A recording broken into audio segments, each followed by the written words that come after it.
Instacart is on a mission to have you not leave the couch this basketball season. Because between the pre-game rituals and the post-game interviews, it can be difficult to find time for everything else. So let Instacart take care of your game day snacks or weekly restocks and get delivery in as fast as 30 minutes. Because we hear it's bad luck to be hungry on game day. So download the Instacart app today and enjoy $0 delivery fees on your first 3 orders. Service fees apply for 3 orders in 14 days, excludes restaurants. Nordstrom brings you the season's most wanted brands. Skims, Mango, Free People, and Princess Polly, all under $100. From trending sneakers to beauty must-haves, we've curated the styles you'll wear on repeat this spring. Free shipping, free returns, and in-store pickup make it easier than ever. Shop now in stores and at Nordstrom.com.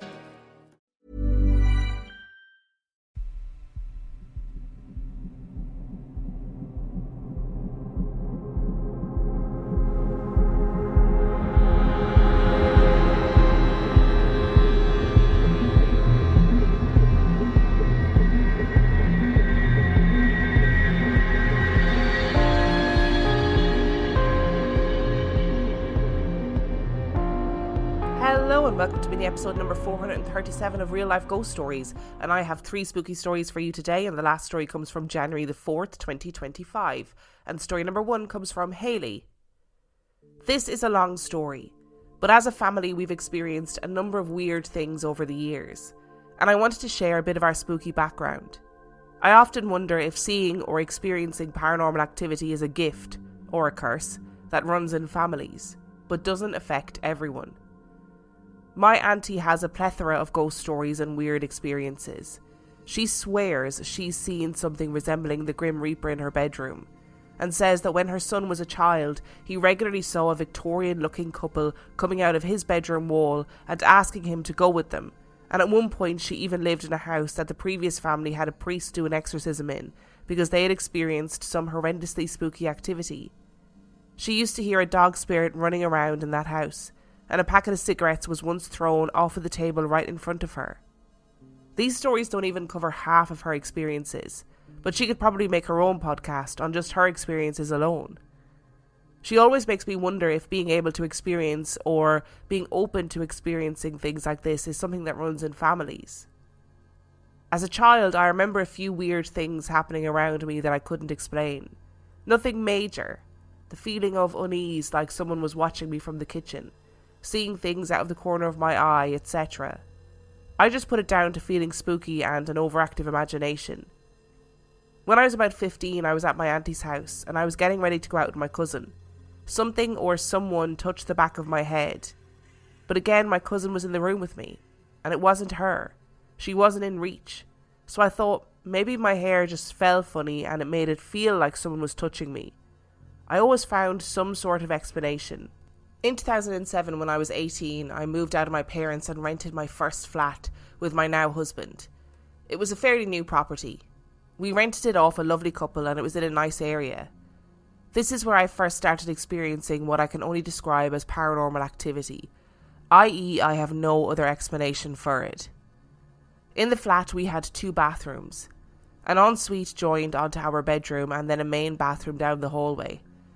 Every morning my husband would get ready in the ensuite. Toilet, shower, the usual, and then leave for work at around 6:30 a.m.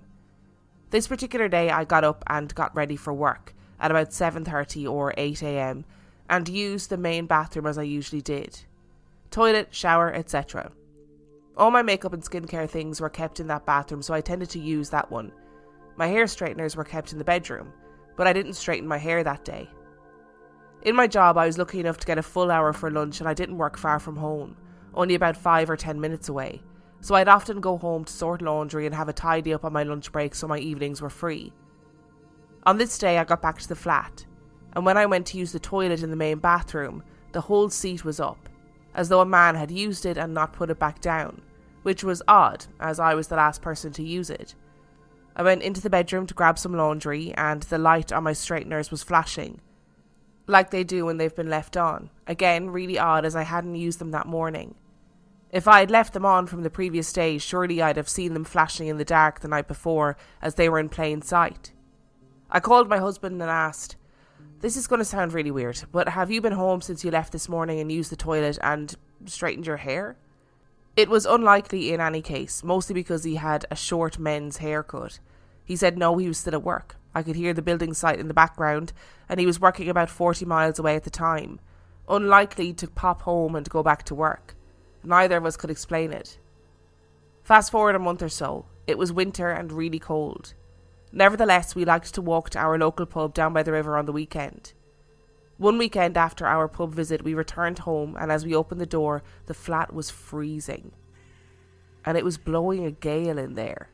The large bedroom windows were both wide open, and there were leaves all over the bedroom. We were 3 floors up. We hadn't had the windows open, not even a little bit, let alone wide open. Another month or so had passed, and I was home alone. I'd had a shower and sat on the end of the bed to dry my hair. As I sat down, the TV, which was on a bracket on the wall, turned on right in front of me. I thought nothing of it and assumed I had stood on or sat on the remote control. However, it was over on the far side of the room on the bedside table. These incidents had bothered me so much, I actually asked our landlord if they themselves or any previous tenants had experienced strange things happening there in the past. I even asked if anyone still had a key or access to the flat. The response to both questions was no. We moved out of there as we were planning a family and so rented a 3-bedroomed house and welcomed our eldest son into the world in 2010. I had no spooky feelings about this house. It was a lovely family home, and the lady we rented off had grown up there. Her mum had passed away and she couldn't bear to sell it, so she was renting it out. My son had always been very bright. He was walking, talking, riding a bike and all the other milestones well before the average expected age. He was always a very emotional and affectionate child, well behaved and very calm, just the sweetest boy, actually. One night when he was around 2.5 years old, I was tucking him into bed. His bed was side on to his door, which looked out onto the landing. As I was tucking him in, he was looking past me onto the landing, the hallway at the top of the stairs, and laughing and giggling. In a playful way, not a creepy way. I asked, "Come on now, let's get settled. What are you laughing at?" To my horror, he replied, "That lady there," and pointed to the doorway out onto the landing area. I turned around in a way that I can only describe as the way they do in a horror movie, slowly, and half expecting to see some horrible ghostly figure standing behind me, but there was nothing there. He was still looking and laughing, so I asked, "What does she look like?" He replied, "She's smiling. She has black curly hair." He didn't seem fazed by her at all. It was almost as though she was playing with him, like when an adult pulls funny faces and children laugh at them. I wish I could say that all of his experiences have been this pleasant. In the same house, he always used to make a run for it after a bath because he hated getting dried off. He ran across the landing into his bedroom, wet through and laughing his head off because he'd escaped the towel. But as soon as he had entered his room, he came running straight back, screaming and petrified. Apparently there was a man with a hat on, standing behind his door. I checked and assured him nothing was there, and that it was just the shadows of his teddy bears on top of his kid-sized wardrobe. But even I wasn't convinced. Whilst living in that house, he used to also regularly sleepwalk. On numerous occasions I would wake up due to feeling like someone was watching me. It was him, just standing next to my bed, eyes glazed and looking straight through me. In those moments, I would joke with my husband that I wasn't sure if it was the house that was haunted or our son. Of course, he was too sweet and lovely to be haunted, but when he stood there, staring straight through my soul in the middle of the night, after his presence alone had woken me up, it was terrifying. We welcomed our second son, who has never experienced anything weird like this, into the family in 2013, and moved into another house that we had been renovating.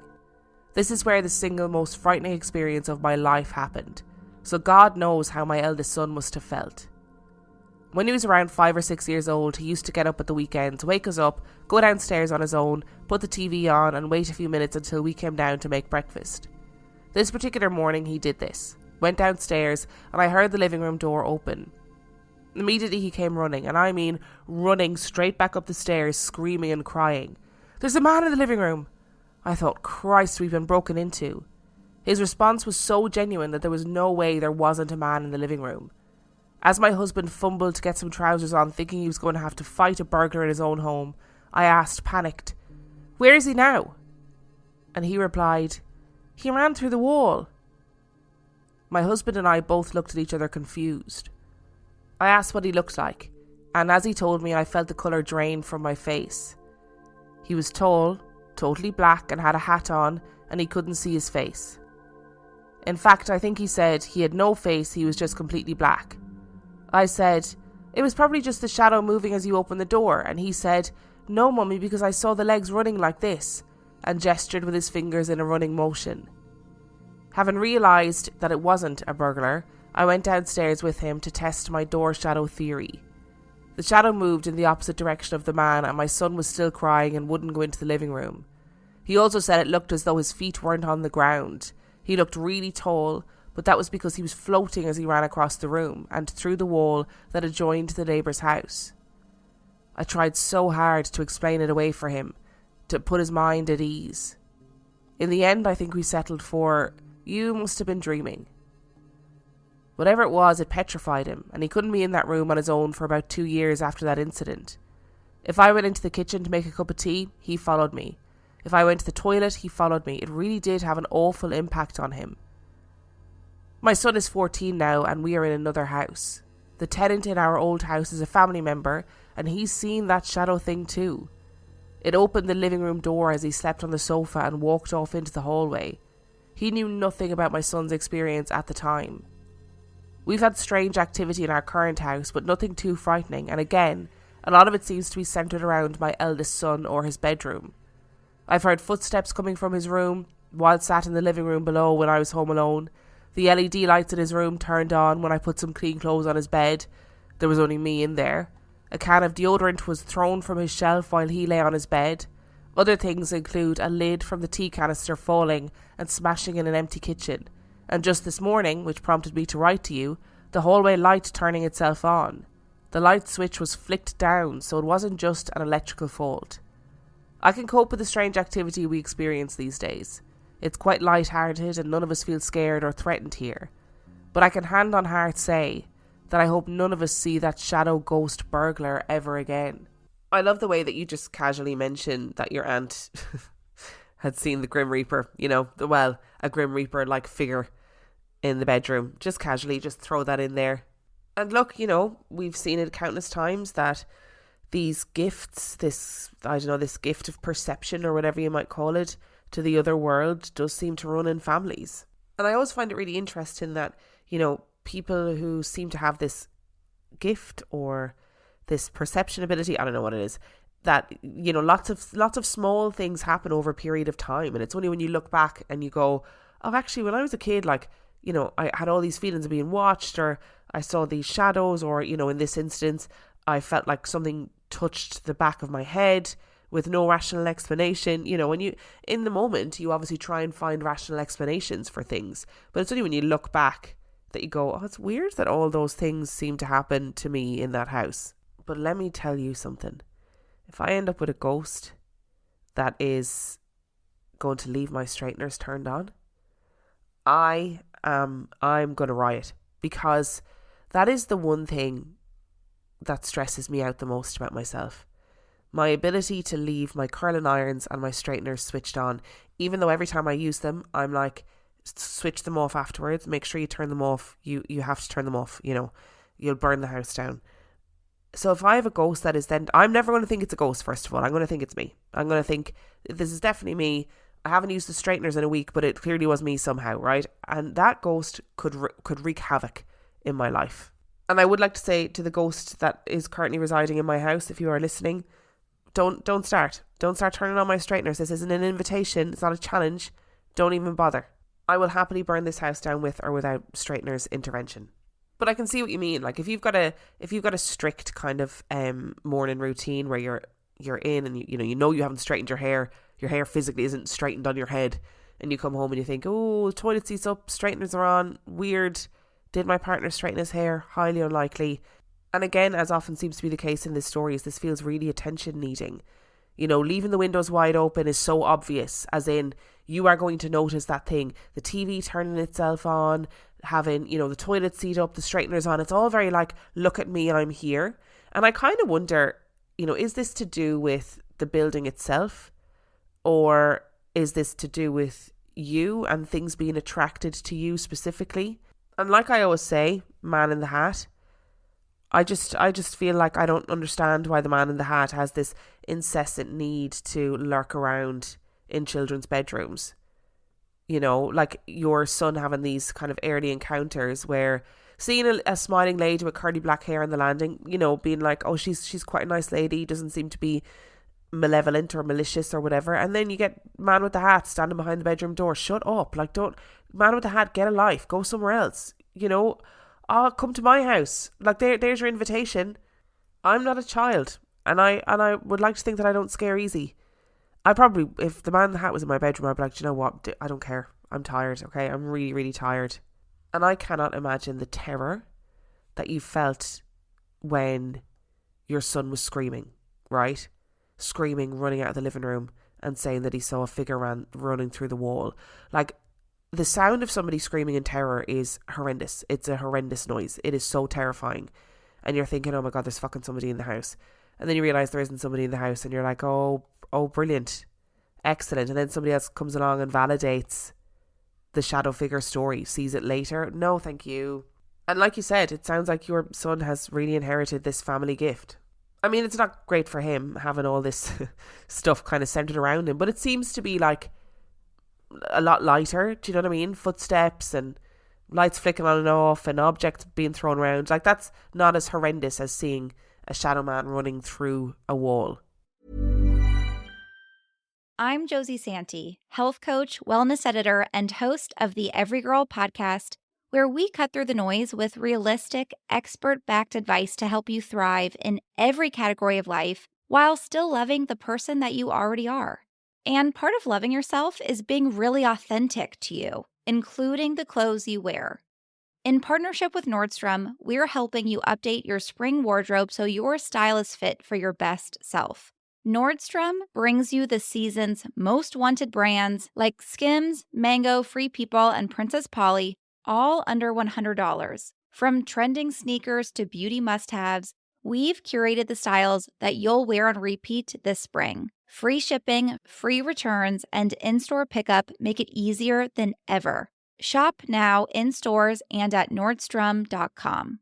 Hi, who here loves when their nails are perfectly done? Me. I'm Sarah Gibson Tuttle, and I started Olive in June because, let's be real, we all deserve to have gorgeous nails, but who wants to spend a fortune or half their day at the salon? And that's why I created the Mani system, so you can have that salon-perfect manicure right at home. And guess what? The best part? Each mani only costs $2. Yep, you heard me, $2.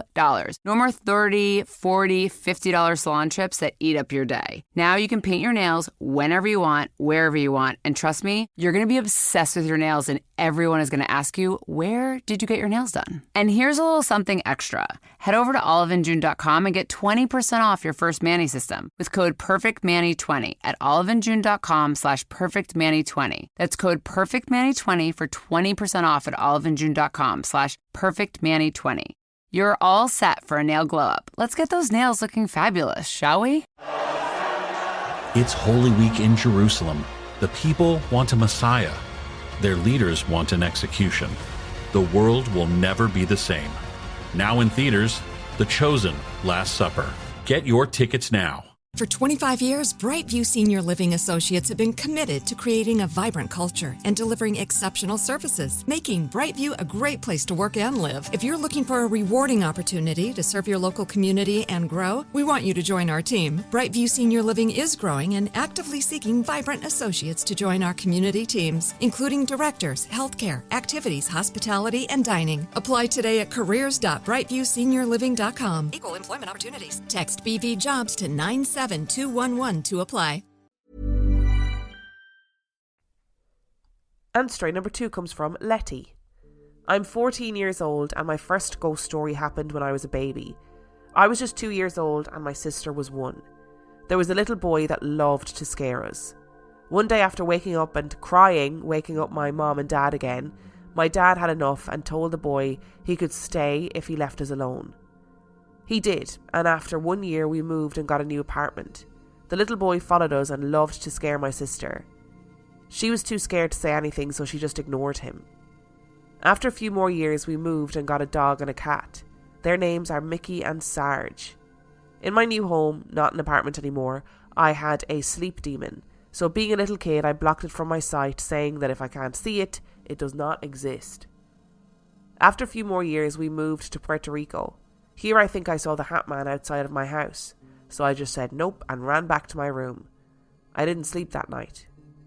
When I was 11, after I lost my papa, my grandma, my grandpa, I felt lost and sad, so I tried to do something.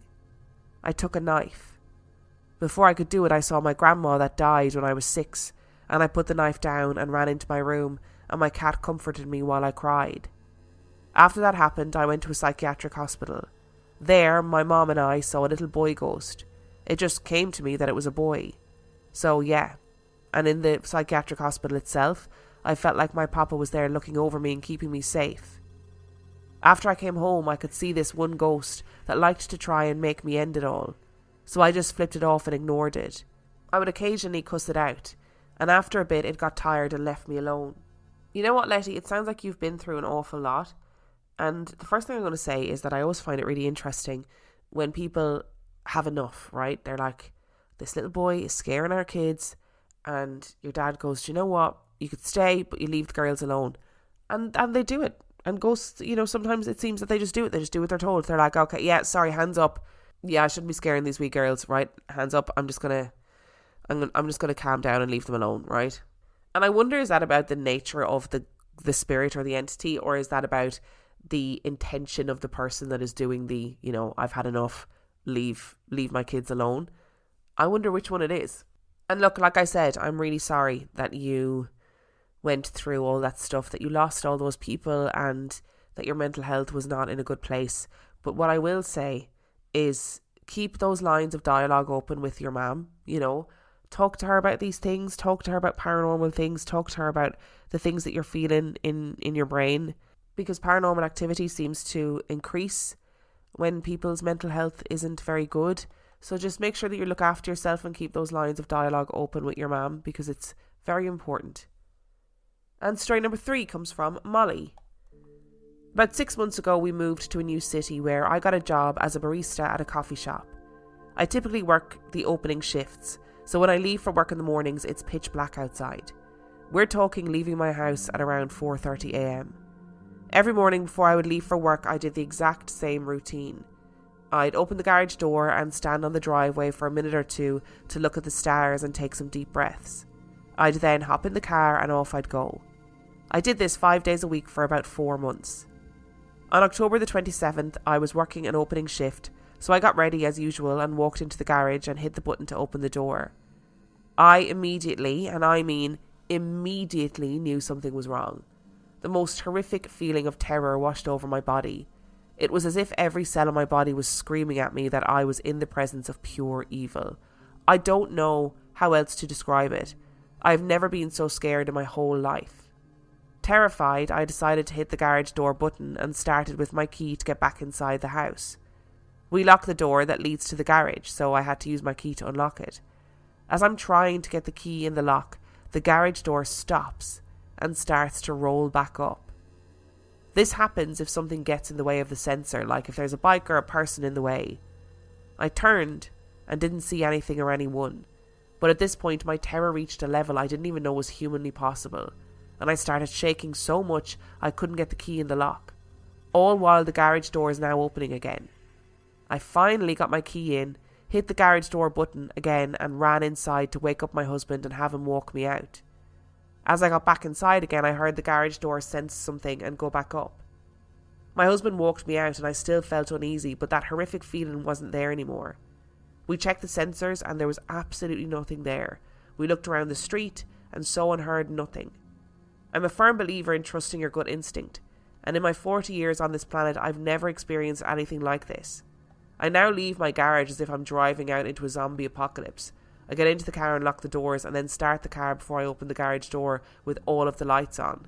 Do you know what, Molly? I don't blame you. I would be absolutely rolling into that car, locking the doors, breathing like I'm being chased by something, And it's funny because the Patreon episode that I released on Monday just gone was all about gut instincts and people who had like a really weird gut feeling about something and it ended up being right, you know, and they couldn't explain how or why they knew something was going to happen. And this wasn't like, you know, I met a person and they gave me a bad feeling. It was literally like your story, Molly, where it was like, you know, they walked into a room as normal, got this crazy, horrific feeling of terror, left, and then something awful happened in that room. Not that I'm saying something awful was going to happen in that room. Please don't panic. You know, please don't think you can never go into your garage again. But maybe there was something outside the garage that your body sensed. Maybe it was something to do with like an entity that your body sensed that you couldn't see, and your body just went, no, no, no, no, no. We need to fight or flight immediately and get out of this situation. And I always think it's so interesting when these things happen in a place that you are really familiar with.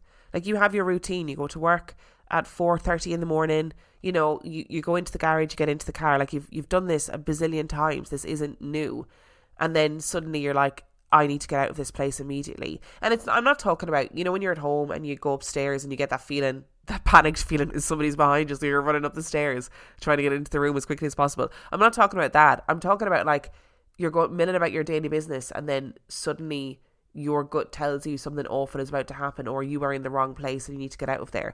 I think it is like a really fascinating thing, and it is about evolution. Like it's an evolutionary thing designed to keep us safe, and it's terrifying, but my God, our brains and our bodies are wonderful things sometimes. Thank you so much for listening to today's episode. Thank you to Hayley, to Letty and to Molly for sending in your stories. Remember, the last story came from January the 4th, 2025. And if you would like to send in your story, you can do so by emailing it to reallifeghoststoriespodcast@gmail.com. You can also check out the website, reallifeghoststoriespodcast.com. And if you are desperate for some extra content, you can subscribe to the Patreon. That is patreon.com/reallifeghoststories, where for $5 a month or $2 a month, you can get access to heaps of extra stories, as well as every single main and mini episode completely ad-free. And on that note, I shall see you next time.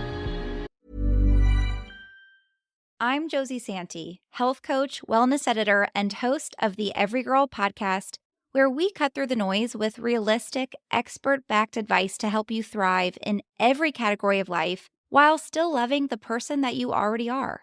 And part of loving yourself is being really authentic to you, including the clothes you wear. In partnership with Nordstrom, we're helping you update your spring wardrobe so your style is fit for your best self. Nordstrom brings you the season's most wanted brands like Skims, Mango, Free People, and Princess Polly, all under $100. From trending sneakers to beauty must-haves, we've curated the styles that you'll wear on repeat this spring. Free shipping, free returns, and in-store pickup make it easier than ever. Shop now in stores and at Nordstrom.com.